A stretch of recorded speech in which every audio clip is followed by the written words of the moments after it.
The dust on Outpost Theta 9 never really settled. It clung to everything: boots, ration packs, the viewports of the communal mess hall, like a persistent ochre ghost of the planet's endless dry winds. For most of the human settlers, life was a rhythm of routine. Maintenance shifts, hydroponic checks, the occasional poker night that inevitably ended with someone losing their last pack of Earth brand coffee. Weddings, when they happened, were simple affairs. Exchanged vows in the rec room, maybe a synth cake that tasted faintly of plastic, and a toast with whatever fermented brew someone had managed to distill in their quarters. Normal, predictable, human. Then there was Eris Thorne. He stood now in the middle of the outpost's makeshift chapel, a repurposed cargo bay draped with salvaged thermal blankets and strung with bioluminescent vines imported from some long-forgotten diplomatic gift. His dress uniform, stiff and unfamiliar, itched at his neck. Around him, the air hummed not just with the low thrum of the outpost's life support, but with something else. Anticipation, thick and electric, like the moment before a sandstorm hits. Everyone was here, not just the usual crowd, but engineers from the lower decks, medics from Bio Wing, even Old Manley from Waste Reclamation, who hadn't left his sector in 3 cycles. They weren't here for the usual quiet human ceremony. They were here for her. And then the doors hissed open. She didn't walk in. She arrived. Lyra of the House of Veiled Stars, though she'd insisted everyone just call her Lyra, swept into the cargo bay like a comet trailing stardust. Her skin was the luminous white of fresh snow under a twin-moon sky, flawless and cool. Her hair, a cascade of deep, fiery red, seemed to catch the dim light of the bioluminescent vines and amplify it, framing a face of sharp, elegant angles and eyes the color of molten gold. She wore a gown that defied physics and fabric science alike, layers of iridescent silk that shifted from silver to violet as she moved, embroidered with constellations that actually twinkled. A delicate circlet of woven starlight rested on her brow. 2 attendants, also white-skinned and red-haired but clad in simpler, shimmering gray, flanked her, carrying what looked suspiciously like ceremonial plasma cutters. Eris felt his stomach drop somewhere near his boots. This was his bride, the result of the Interspecies Accord's Cultural Integration Initiative, a well-meaning bureaucratic nightmare that had paired lonely human outpost personnel with compatible alien partners from allied species. Eris, in a moment of sleep-deprived weakness after a double shift fixing a malfunctioning air scrubber, had ticked the box marked open to non-Terran partnerships. He'd pictured maybe a quiet Velnian with 4 arms who liked gardening. Not this.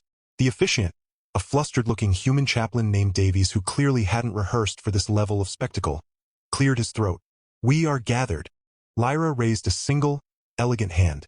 The chaplain fell silent.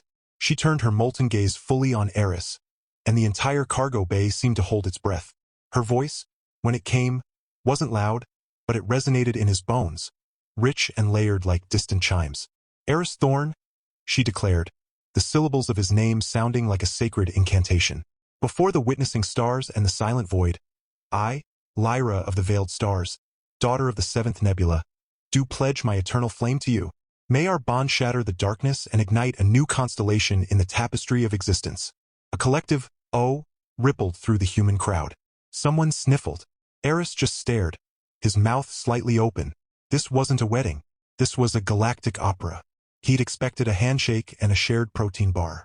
He'd gotten this, the overdramatic alien girl who spoke like she was narrating her own epic saga. He remembered the pre-wedding briefing, where she'd earnestly explained that her people viewed marriage not as a contract, but as a cosmic alignment of destinies, witnessed by the very fabric of space-time. He'd nodded politely, thinking it was just flowery talk. He was wrong. The ceremony proceeded, or rather, unfolded. Instead of simple vows, Lyra recited a poem that lasted 20 minutes, detailing the mythical journey of 2 lost stars finding each other across the void. Instead of exchanging rings, they clasped hands over a hovering orb of captured nebula gas that pulsed with soft light.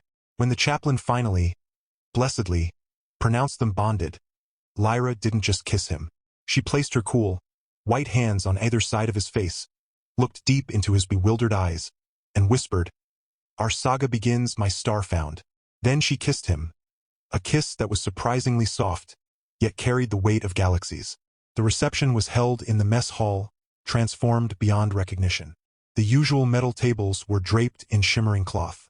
The air smelled not of recycled protein and ozone, but of exotic spices and something like crushed moon petals. Lyra's attendants had somehow conjured a buffet featuring dishes that glowed faintly or changed color when you poked them. Eris picked at a gelatinous cube that tasted like regret and blueberries. He watched Lyra hold court, laughing with Manly about the structural integrity of waste compactors.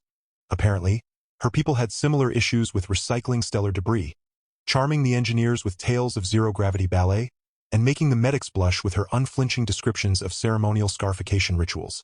She was magnetic, undeniably so, but also utterly, completely overwhelming. Later, as the last of the glowing desserts were cleared away, by drones shaped like miniature comets naturally, Eris found himself alone with Lyra on the observation deck overlooking the endless, rust-colored plains of Theta 9. The twin moons cast long, skeletal shadows. The silence stretched, thick with the unspoken. "Why me?" Eris finally asked, his voice rough. He hadn't meant it to sound accusatory, but it came out that way anyway. Everyone else. Jenkins married Sarah from hydroponics. Simple, quiet. They're probably arguing about whose turn it is to clean the algae filters right now. Normal. Human. Why am I stuck with? He gestured vaguely at her. At the lingering scent of moon petals, at the faint, almost imperceptible hum that seemed to emanate from her very skin. This. Lyra turned to him, her golden eyes reflecting the distant stars. There was no offense in her expression, only a profound, unsettling understanding. Stuck? She repeated softly. A small, sad smile touched her lips. Is that how it feels, Eris Thorn? Like a cage. She looked out at the desolate landscape, her posture suddenly less like a queen and more like someone carrying a weight only she could see. My people, we do not choose our bonds lightly. The accord matched us, yes. Algorithms and compatibility scores. But the choice to walk this path, even when it feels like being adrift in an unfamiliar nebula, that was mine. She paused, her gaze returning to him, intense and searching.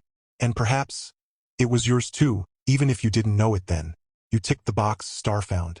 You opened the door. Before Eris could formulate a response, something about sleep deprivation and bureaucratic forms, the klaxon blared. Not the routine maintenance alert, but the deep, gut-churning wail of the intruder alert. Red emergency lights bathed the observation deck in a bloody glow. Lyra's posture snapped upright, the melancholy vanishing, replaced by a razor-sharp focus that was both terrifying and awe-inspiring. Her eyes narrowed, scanning the horizon. Scavenger skiffs, she stated, her voice now clipped, efficient, devoid of its usual lyrical cadence. 3 signatures, low orbit, descending fast. They bypassed the outer perimeter sensors.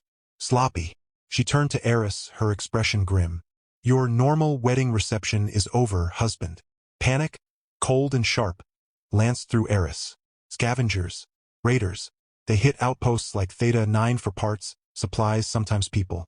The station's defenses were minimal, mostly automated turrets and a skeleton security team. He fumbled for his calm, his fingers suddenly clumsy. Security. We have inbound hostiles. Observation deck Alpha. Lyra was already moving. She strode towards the armory access panel near the viewport, her iridescent gown somehow not hindering her swift steps. With a touch that seemed to involve more than just her fingers. A faint shimmer in the air around her hand. The panel slid open, bypassing the standard security protocols. Inside, nestled beside standard-issue pulse rifles, was a sleek, curved weapon that looked like solidified light. She drew it, the weapon humming to life with a soft, resonant thrum. Your people rely on these? She asked, nodding towards the pulse rifles, her tone not unkindly, but with the faintest edge of pity. Crude but functional. Take one. And stay behind me. Behind you, Eris sputtered, grabbing a rifle, its familiar weight a small comfort. You're in a wedding dress. Lyra glanced down at her gown, then back at him, a flicker of her earlier dramatic flair returning, mixed with fierce determination. A gown woven from the threads of my ancestors' courage, star-found. It has seen darker days than this. She activated a calm bead Eris hadn't noticed tucked into her hair. Attendants, defensive positions, sectors Gamma and Delta. Activate the harmonic dampeners. And try not to scratch the mess hall's new finish. The chaos erupted as they hit the main corridor. Alarms screamed. Humans in various states of undress or uniform scrambled, some towards armories, others towards shelter zones. Shouts echoed off the metal walls. Then, the first explosion rocked the station, a concussive thud from the lower docking bay. The lights flickered violently. Lyra moved with impossible grace and speed. She wasn't just running. She flowed, her white skin seeming to absorb the emergency lights, making her almost ghostly. She rounded a corner and stopped abruptly. Two scavengers, clad in mismatched, jury-rigged armor, were trying to force open the door to Hydroponics Bay 2, Sarah and Jenkins's domain. They were big, brutish humanoids with scarred faces and crude plasma torches. "Halt!" Lyra's command wasn't loud, but it cut through the din like a laser. The scavengers turned, their eyes widening at the sight of the luminous, red-haired figure in the glowing gown holding a weapon that looked like it belonged in a myth. One of them laughed, a harsh, grating sound. "Look at this. Fancy alien trash. Hand over the bioscanners and maybe we'll let you keep that pretty dress." Lyra didn't hesitate. Her weapon, a resonance blade Eris would learn later, flared. It wasn't a projectile weapon. It emitted a focused wave of sonic energy. The air in front of her rippled. The scavenger who'd spoken clutched his head, screaming as the sound wave vibrated his bones, dropping his plasma torch. The other raised a crude slug thrower. Eris acted on pure instinct. He fired his pulse rifle. The blue energy bolt sizzled past Lyra's shoulder, missing the scavenger but hitting the wall behind him, showering sparks. It was enough of a distraction. Lyra lunged, not with brute force, but with precision. A swift, almost delicate strike with the hilt of her blade to the scavenger's wrist disarmed him. A follow-up kick, delivered with surprising power despite the gown's flowing skirts, sent him crashing into his groaning companion. "Efficient," Lyra said coolly, stepping over them as they writhed. She tapped her comm, 2 hostiles neutralized, Sector Echo. Minor structural damage to corridor plating. She glanced at Eris, a hint of something unreadable in her golden eyes. "Your shot was enthusiastic." Before Eris could retort, something about enthusiastic nearly taking her head off, they heard the roar of engines. A scavenger skiff, smaller than the others, had breached the upper hangar bay. It hovered just inside the massive doors, its ramp lowering. More raiders poured out, armed and aggressive. Worse, they were heading straight for the Central Command Nexus, the heart of the outpost. They're after the core data, Eris realized, dread pooling in his stomach. Theta 9's core held everything. Defense schematics, supply manifests, personnel files, the coordinates of other nearby human and allied outposts. If they got that, Lyra's expression hardened into something ancient and dangerous. "They will not." She grabbed Eris's arm, her grip surprisingly strong. "The direct route is compromised. We go through the maintenance conduits. Follow me, and do not touch the glowing pipes." What followed was a blur of claustrophobic tunnels, the acrid smell of ozone and lubricant, and the constant, terrifying sound of distant gunfire and explosions. Lyra navigated the labyrinthine service shafts with an uncanny familiarity, as if she'd memorized the outpost's blueprints during the wedding reception. Eris stumbled after her, his pulse rifle banging against the narrow walls, his heart hammering against his ribs. He saw flashes of her determination, the way her luminous skin seemed to glow brighter in the dim emergency lighting of the conduits, the focused intensity in her eyes that was a world away from the poetic bride of just an hour ago. This wasn't overdramatic. This was real. This was survival. They emerged near the Command Nexus access corridor. The door was sealed, but the sounds of a fierce firefight came from the other side. Security team holding the line. Barely.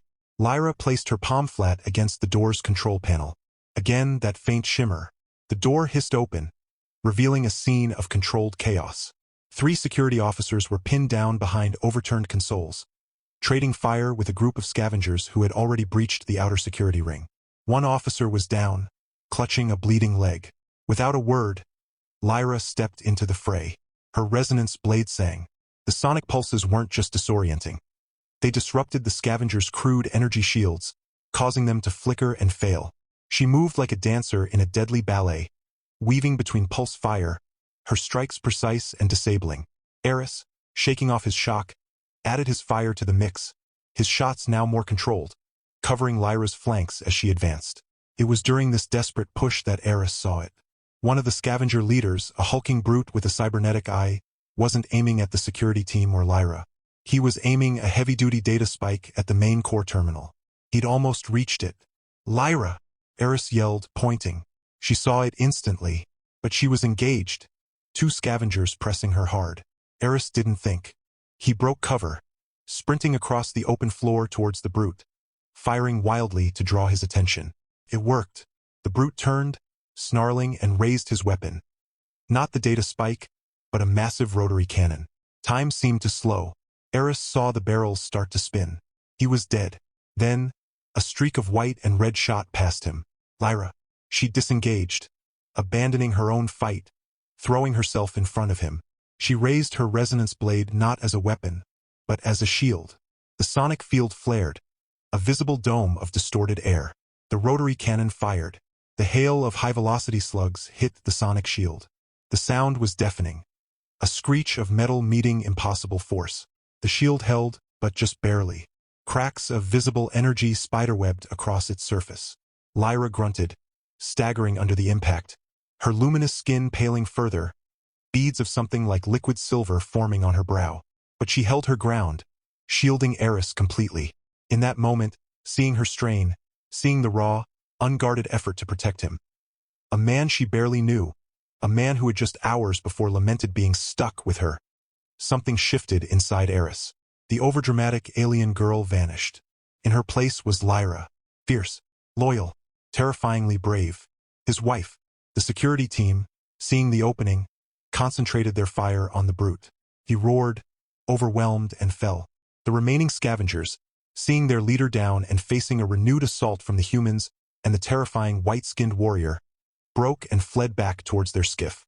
Silence descended, broken only by the crackle of damaged consoles, the groans of the wounded, and the ragged sound of Eris's own breathing. He looked at Lyra. Her shield flickered out. She swayed slightly, then turned to him, her golden eyes wide with concern, not for herself, but for him. "Are you injured, Starfound?" He couldn't speak. He just shook his head, his throat tight. He saw the exhaustion in her posture, the way her fiery hair was slightly disheveled, a small tear in the iridescent fabric of her sleeve. The overdramatic entrance, the poetic vows. It wasn't just performance. It was her. Her culture, her passion, her way of engaging with the universe. And in the crucible of violence, it had revealed a core of steel he hadn't anticipated. Later, in the relative safety of their assigned quarters, a small, utilitarian room that suddenly felt charged with unspoken tension, Eris finally found his voice. Medical drones had patched up the minor scrapes he'd acquired in the conduits. Lyra had refused treatment, insisting her people healed quickly, though she looked pale. She sat on the narrow cot, her luminous skin seeming to absorb the dim light, her red hair a vibrant splash against the drab gray walls. The remnants of her wedding circlet lay discarded on a table. "I'm sorry," Eris said, the words feeling inadequate. For what I said. On the observation deck, before the alert." Lyra looked up, her expression unreadable. "You spoke your truth, Eris Thorn. Truth is the first star in any constellation." She paused, her gaze drifting to the small viewport showing the now quiet stars. "My ways, they are loud. They are bright. They leave stardust on your boots and poetry in your ears when you crave silence. I know this. My people, we feel everything intensely. Joy, sorrow, love, battle. We do not whisper our existences into the void. We sing them." She turned back to him, a flicker of vulnerability in her golden eyes. "But I would not have you feel stuck. If this bond is a cage for you, the accord allows for dissolution within the first cycle. The paperwork is tedious, but—" "No," Eris interrupted, surprising himself with the firmness in his voice. He walked closer, stopping a few feet away. He thought of her standing in front of that rotary cannon. He thought of her commanding attendance while discussing waste compactors with Manly. He thought of the sheer, terrifying aliveness of her. "No dissolution." He took a breath. Maybe I just need to learn the song." A slow, genuine smile spread across Lyra's face, warmer than any starlight. It reached her eyes, turning the molten gold into something softer, brighter. "Learning the song," she murmured, "is the grandest adventure of all, my Starfound." She patted the space beside her on the cot. "Sit. The night is young, and the scavengers, though repelled, rarely travel alone. We should plan. And perhaps you could tell me why human weddings involve consuming confections that taste of polymer." Eris sat down, the stiff fabric of his dress uniform rustling. The dust of Theta 9 still clung to his boots.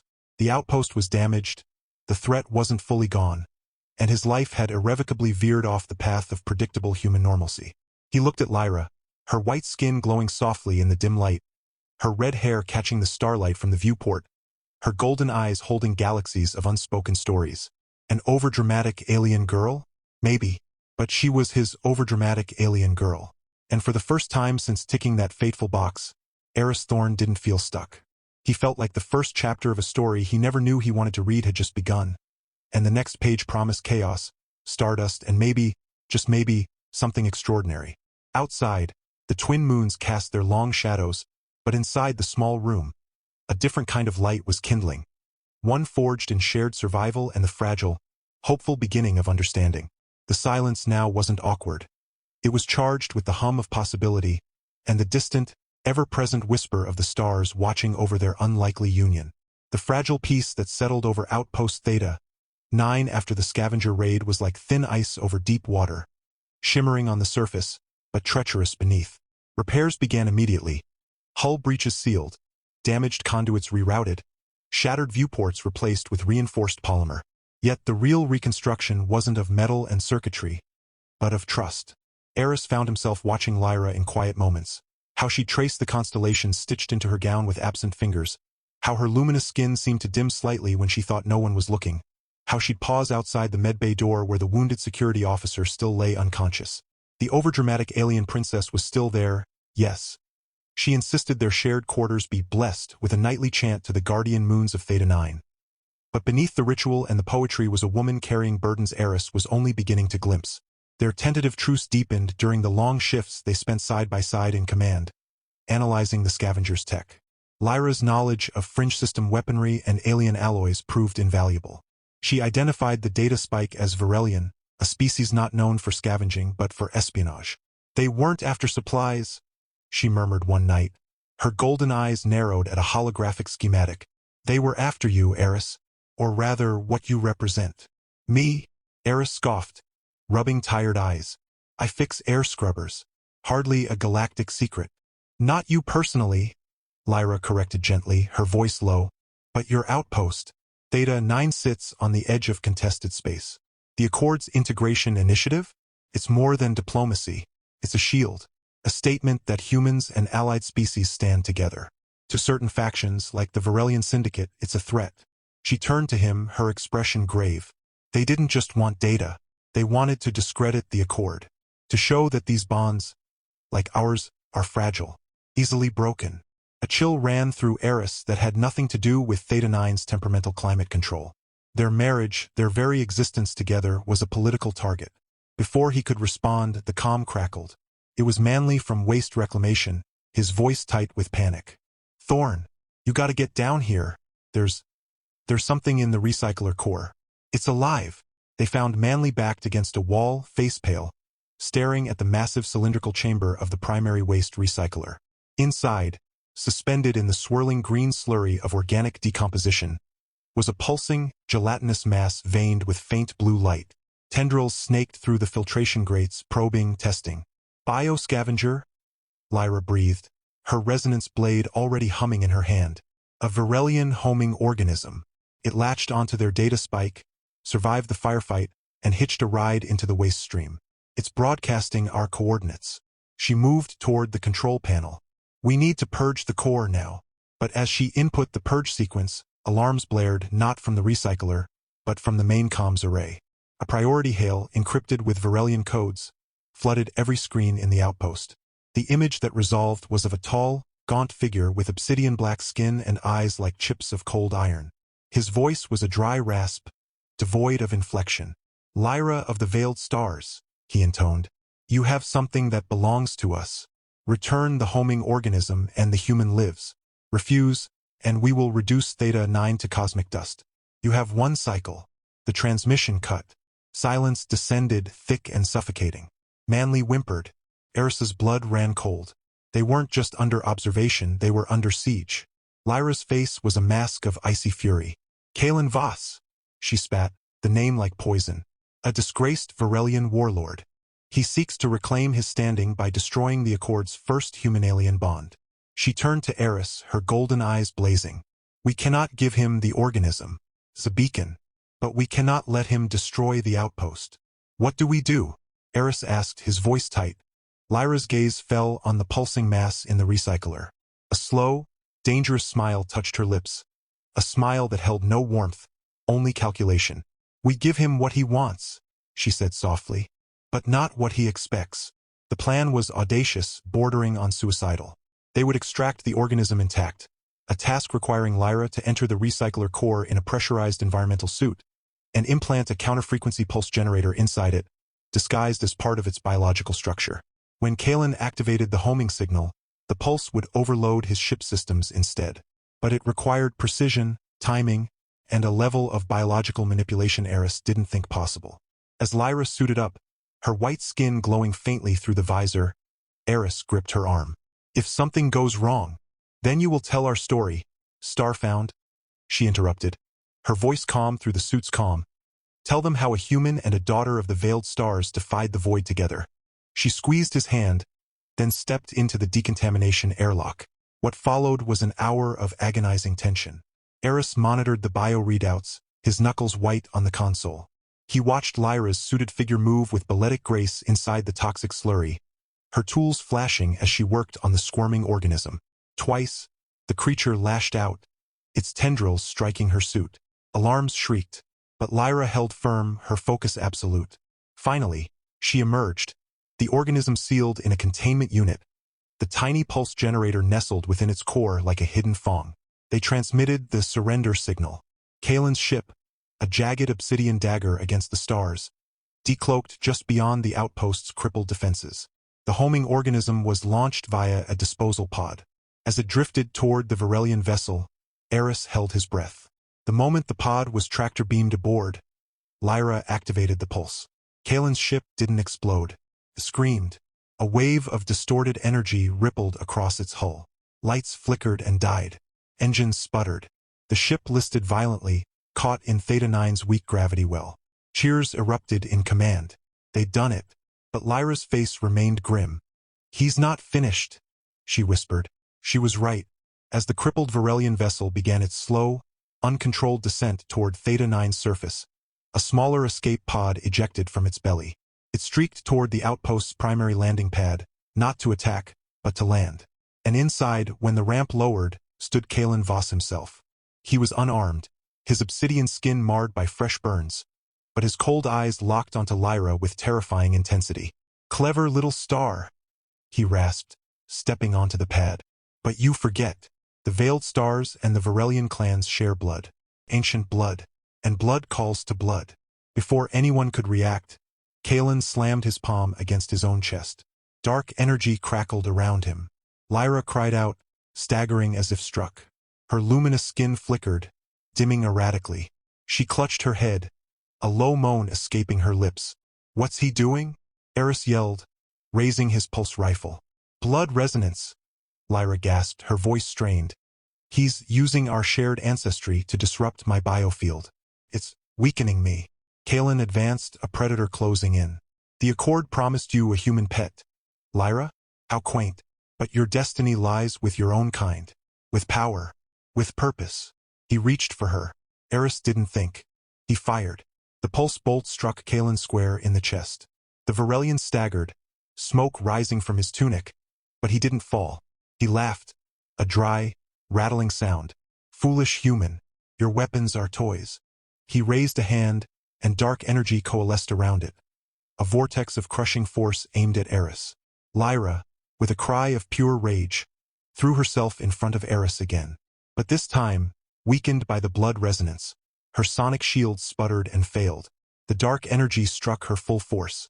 She flew backward, crashing into a stack of cargo crates. She didn't move. "Lyra!" Eris roared, his world narrowing to her still form. He charged Kalen, rifle forgotten, fists clenched. He was no match for the Varelian warlord, but he didn't care. He swung, connecting with Kalen's jaw. The blow barely rocked him, but it bought a second. That second was all Lyra needed. From the ground, her eyes snapped open. No longer molten gold, but blazing white with raw, unfiltered stellar energy. The air around her crackled. The very metal of the landing pad groaned. She rose, not with her usual grace, but with the terrible, slow power of a supernova waking. "You dare," she whispered, her voice no longer her own, but layered with the echoes of 1,000 ancestral voices. "Touch what is mine?" Kalen's arrogance vanished, replaced by primal fear. He turned to flee, but it was too late. Lyra raised her hand, not with a weapon but with her will.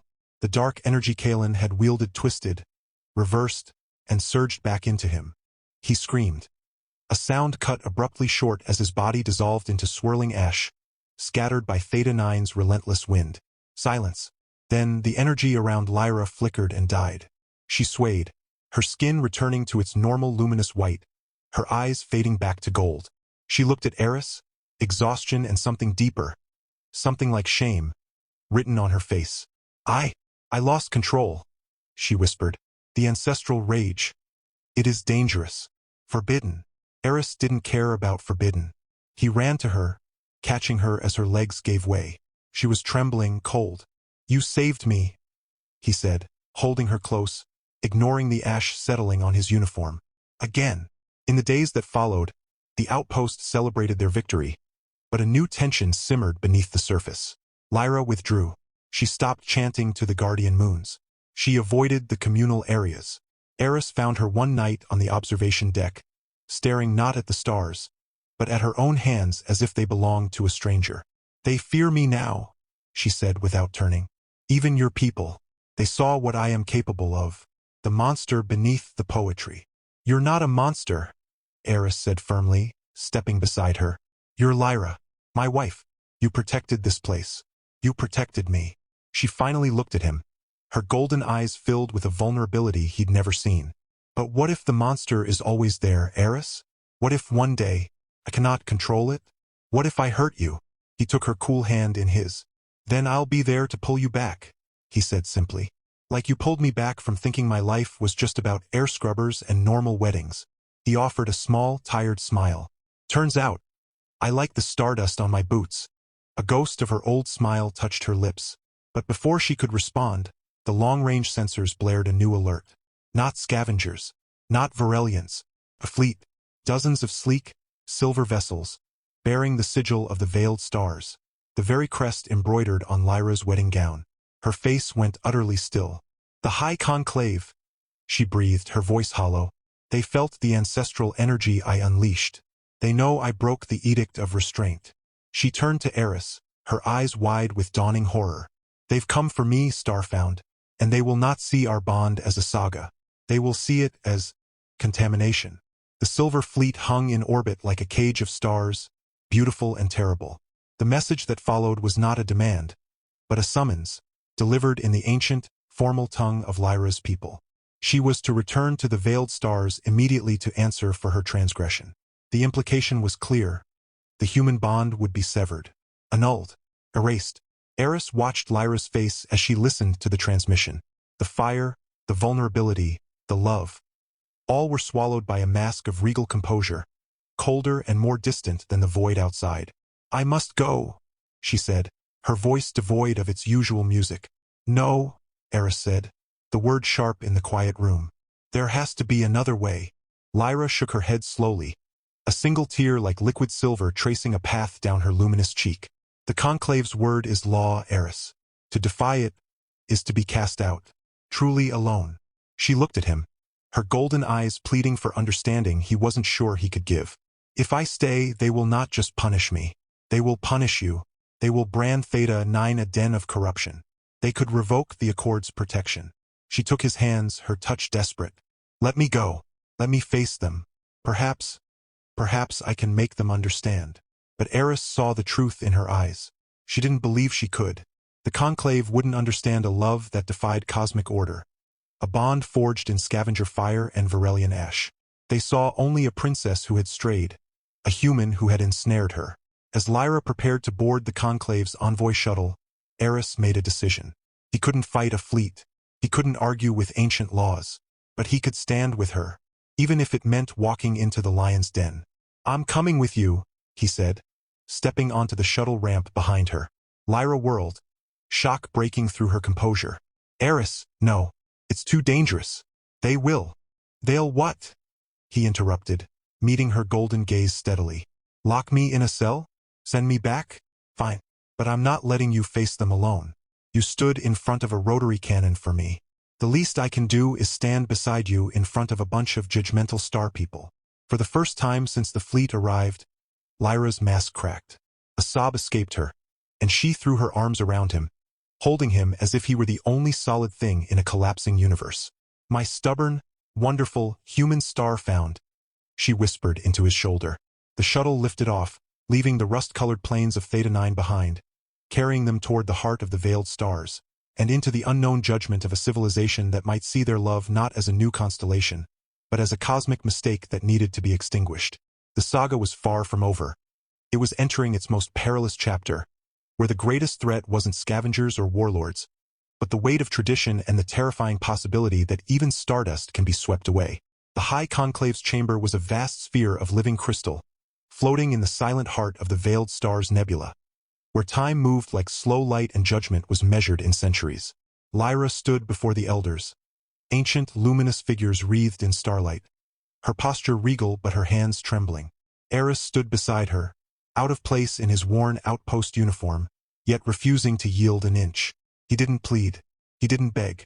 Instead, he spoke plainly, of shared danger, of loyalty in the dark, of how Lyra's overdramatic heart had shielded not just him, but an entire outpost of strangers. He spoke of her laughter over synth cake, her tears over wounded friends, her courage when the stars themselves seemed to turn against them. And then, quietly, he said, "She's not yours to reclaim. She's mine to stand beside. And I'm hers." The elders were silent for what felt like an age. Then, the eldest among them, the matriarch whose eyes held the birth of galaxies, leaned forward. "You speak not as a petitioner," she said, her voice like wind through cosmic dust, "but as a partner. And your bond, it does not break our laws. It rewrites them." In that moment, the conclave did not annul their union. They blessed it not as a political gesture, but as a testament to a new kind of harmony. The Edict of Restraint was amended that day, not with decrees, but with hope. Back on Theta 9 weeks later, under the twin moons and a sky dusted with familiar stars, Eris and Lyra held a second ceremony. Small, quiet, human in its simplicity, yet threaded through with veiled star rituals. No plasma cutters this time. Just 2 rings forged from salvaged ship metal, and a single strand of Lyra's red hair woven into Eris's collar for luck. Manly cried. Jenkins spilled synth cake on his boots. And when Lyra kissed Eris, it wasn't for the witnessing stars or the silent void, but just for him. They never had a normal wedding, but they had something better. A love loud enough to echo through galaxies, gentle enough to heal scars, and stubborn enough to outshine every storm the universe could throw their way. And on quiet nights, when the dust settled and the outpost hummed its steady song, Eris would watch Lyra trace constellations on their shared window, and finally understand that home wasn't a place. It was her.